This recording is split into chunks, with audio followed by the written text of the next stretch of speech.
আজকে আমি চিংড়ি মাছের মালাইকারি করব। এখানে আছে 600 গ্রামের চিংড়ি। দেখো চিংড়ি মাছটা কি বড়, দেখো। এখন আমি নুন হলুদ মাখিয়ে নিচ্ছি।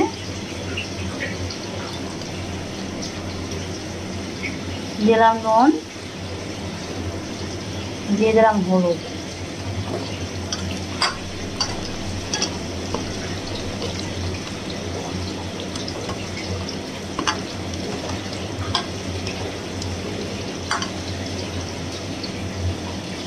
নুন হলুদ মাখানো হয়ে গেছে। নারকেল কোড়া নিয়েছি, তারপর যেমন যেমন মশলা দেয় সেই মশলা দিয়ে করবো, যেমন দেখাবো সেটা। তেলটা গরম হয়ে গেছে।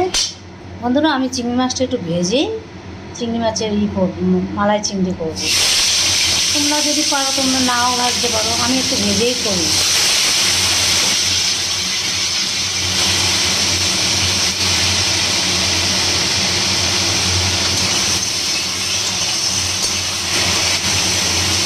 দেখো চিংড়ি মাছগুলো একটু বড়ো বড়ো হয়ে গেছে।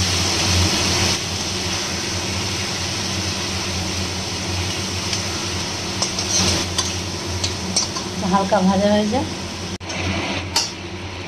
মাছগুলো আমার ভাজা ভাজা হয়ে গেছে।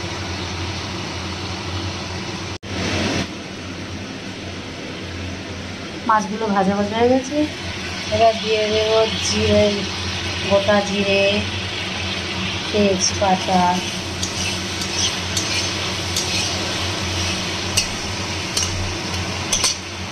ভাজা ভাজা হোক, তারপরে মশলাটা দেবো।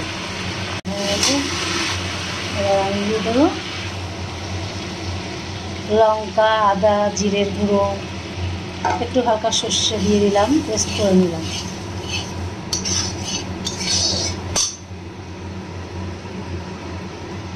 এবার দিয়ে দেবো একটু হলুদ গুঁড়ো,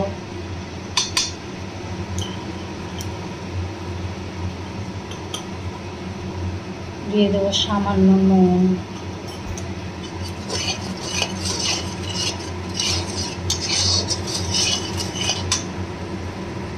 কাঁচা লঙ্কা গুঁড়ো,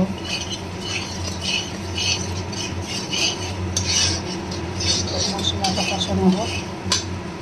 তেল ছাড়লে বুঝবে যে মশলাটা কষানো হয়। আস্তে আস্তে তেল ছাড়ছে, দেখুন বন্ধুরা, আস্তে আস্তে যখন তেল ছাড়ছে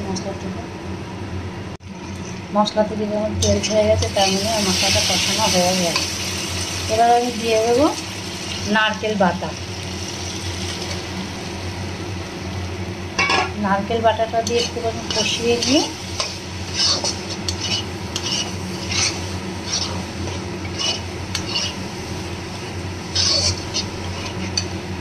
দেখুন নারকেলটা কিরকম সিদ্ধ হয়ে আসছে। এবার দিয়ে দেবো ভাজা চিংড়ি মাছটা।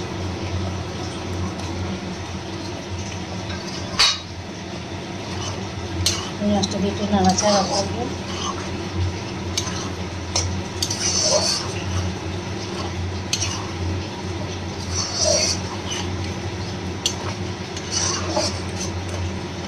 উপর দিয়ে ফোটার পর একটু জল দিয়ে দেবো। দেখুন কালারটা এসছে।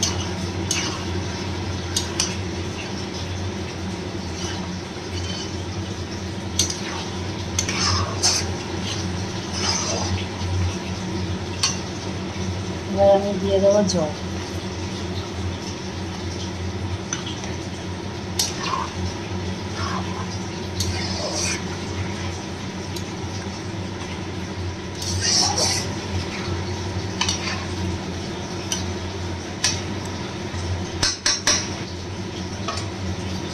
ফুটে আসলে সামান্য চিনি দিয়ে নামিয়ে ফেলবো, হয়ে যাবে আমার চিংড়ি মাছের মালাইকারি।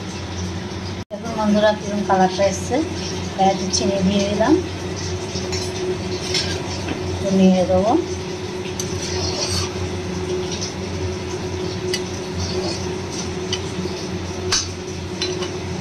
আর একটু চিনি দিয়ে ফোটার পর নামিয়ে ফেলবো। দেখো বন্ধুরা, আমার চিংড়ি মাছের মালাইকারি হয়ে গেছে। দেখুন।